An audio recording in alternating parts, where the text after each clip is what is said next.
Hey folks, this is Chris, and it is August 12th, 2024. Beautiful overcast day today. I'm loving it. The high is going to be 79. We have had so much heat this summer. It's not even funny. Many days over 100 and many more over 90.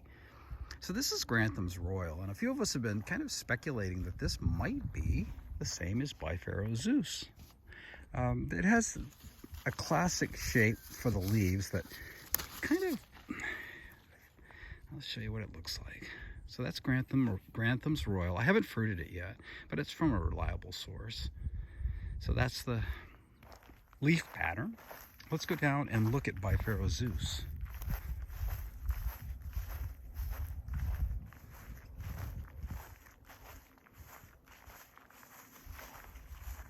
Had kind of a funny thing happen today. I went over to Desert King, and there's a few that are left on the king, and one had literally dried on the tree. One of the sweetest figs I've ever eaten. See, and that's the beauty you have when you don't have rain. We haven't had any significant rain all summer long, and at the end of the spring we didn't have any either. So it's just been bone dry here. And I don't have a problem with pests. I'm real careful on my dark figs. I bag my dark figs because I'm always afraid that a bird's going to start discovering these. So the dark ones I bag with I actually use a green or like a light yellow bag that kind of blends in with the tree a little bit. And so far they haven't found my dark figs, my purple or red figs. That's what I've done on this Zeus. And I just dropped the leaf. Let's go back and get it again. So this is the most common pattern. It has a long center section, then it has two, and it has, I've heard people call these cankles on the back. Kind of a normal, classic shape. Here's the Zeus. Long in the center, and cankles. Oh, and guess what just happened? I'm just touching the tree, and the figs are dropping. So we can just go over, maybe look at one that's about to abort. This one right here is. So watch how light I touch this. And this is why I say this is a San Pedro. Watch how light I'm gonna touch it. I'm just barely gonna touch it. Off she goes. So San Pedro. Now, pick that leaf up again. And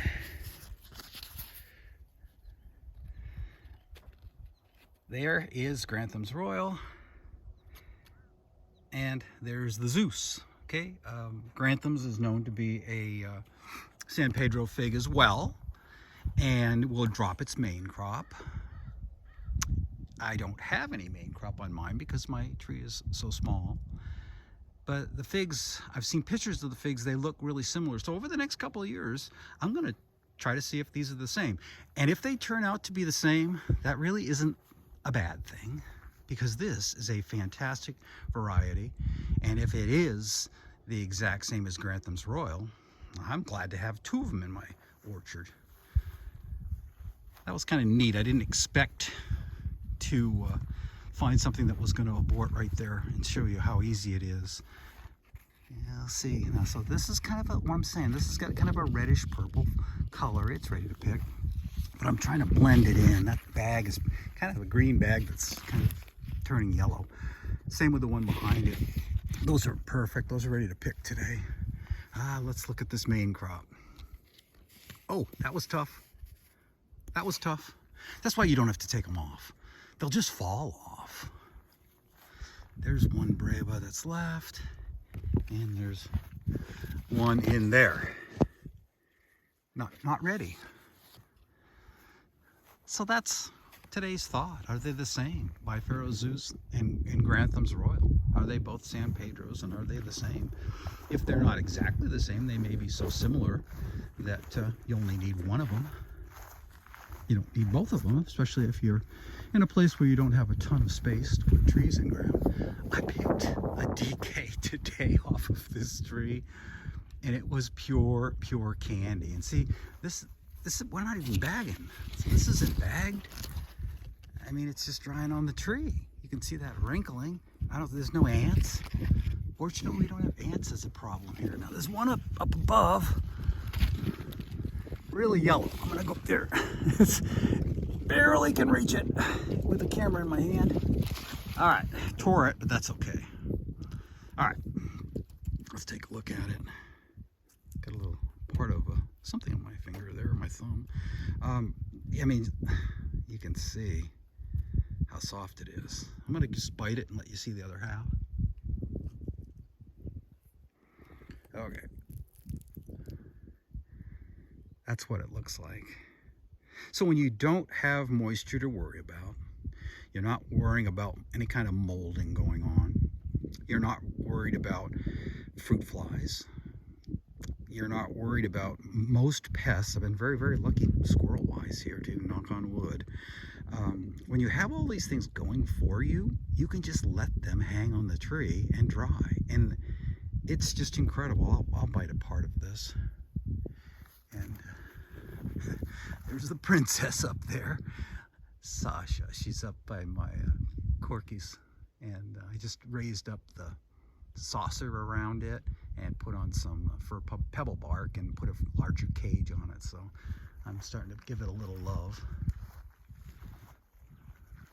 All right, I'm gonna eat this half.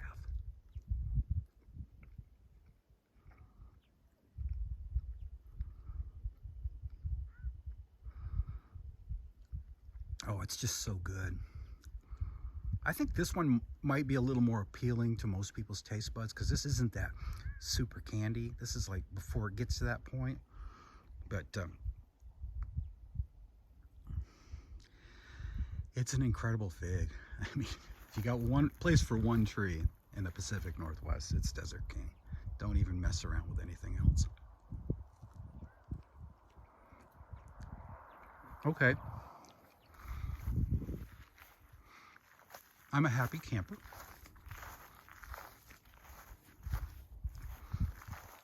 Picked a couple long Dutes the other day, and honestly, I've had this happen in the past where they were a little bit pasty. So I think maybe I might have picked it a little early. So even though these are completely soft, the neck is still hard. Last year I picked them like that and they were wonderful. This year, just kind of pasty. I don't know why. I've had it happen on the main crop before. I've never had it happen on the Braba crop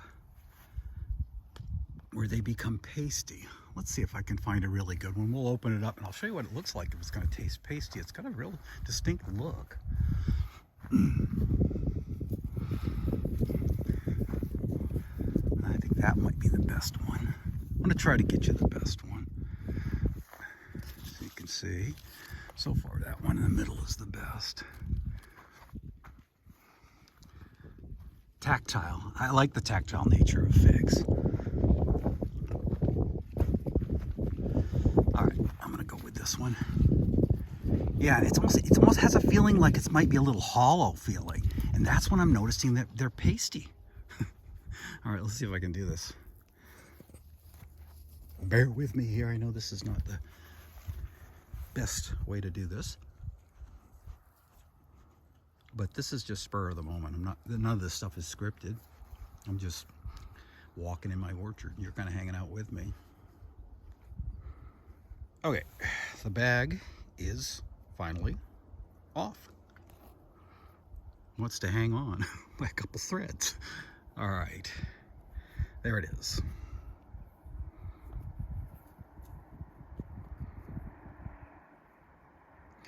No latex at the stem. Stem, not really totally soft. Softer, but like right about here.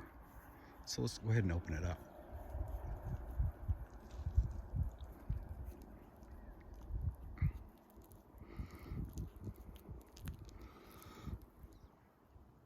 Okay, looks better than the other ones that I've picked. So maybe this one isn't pasty. This is like a 5-course meal.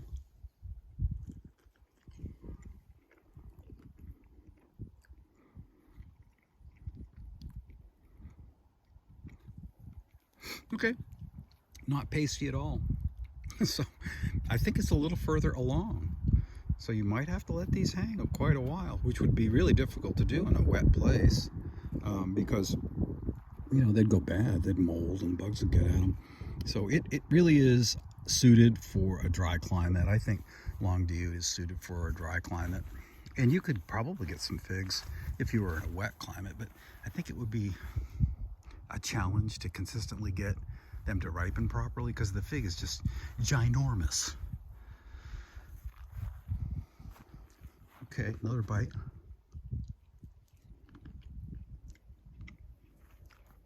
That's up by the top, by the neck. That got the out of the mouth quickly routine. That was not good. So you'd have to cut this up top and cut that long neck off and come down a little bit to get a good fig out of this. So maybe I just have to let it sit a little bit longer. I didn't last year and it all worked out great.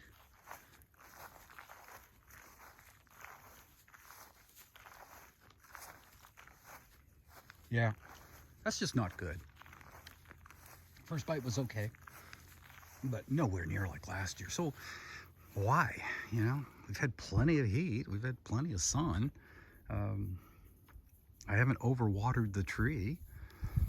Why? You know what? Some things you're just not going to get the answer to when you're growing figs. Everybody wants the answer to everything, right? I mean, and I get that. That's human nature, especially for inquisitive people. But sometimes we're just not going to get the answers, you know? The answer is there is no answer. Right, Sasha? Come say hi to all the fig people. Oh, got a tail wag. Sasha, come here. So Sasha, we call her the dog that thinks she's a cat. She'll come, but if you call her, that might not be when she comes. She may wait till a little bit later. She has quite a personality.